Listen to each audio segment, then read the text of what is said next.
Essula ey'okubiri. Mwana wange, bw'onokkirizanga ebigambo byange n'oterekanga ebiragiro byange ewuwo, n'okuteganga okutu kwo eri amagezi, n'ossangayo omutima gwo eri okutegeera, weewaawo bw'onookaabiranga okumanya n'oliriranga okutegeera, bw'onooganoonyanga nga ffeeza n'ogakenneenyanga ng'ebyobugagga ebyakwekebwa, kale lw'olitegeera okutya Mukama n'ovumbula okumanya Katonda.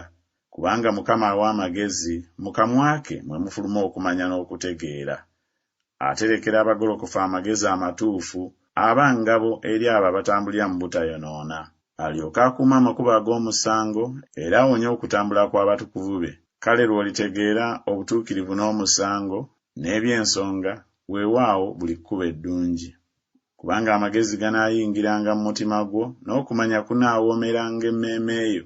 Okuteesa kunaakulabiriranga, okutegeera kunaakukuumanga, okukuwonyanga mu kkubo ery'obubi eri abasajja aboogera eby'ekyejo, abaleka amakubo ag'obugolokofu okutambuliranga mu makubo ag'ekizikiza, abasanyuka okukola obubi n'ekyejo eky'omubi kye kibawoomera.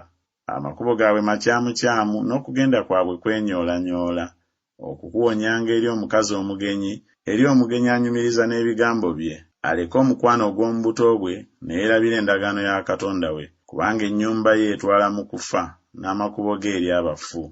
Tewali abagenda gy'ali abadda nate, so tebatuuka mu makubo ag'obulamu. Olyoke otambulirenga mu kkubo ery'abasajja abalungi n'okwata empenda ez'abatuukirivu. Kubanga abagolokofu banaabeeranga mu nsi, n'abo abatuukirira balisigala omwo. Naye ababi balimalibwawo okuva mu nsi, n'abo abasala enkwe balisimbulirwamu ddala.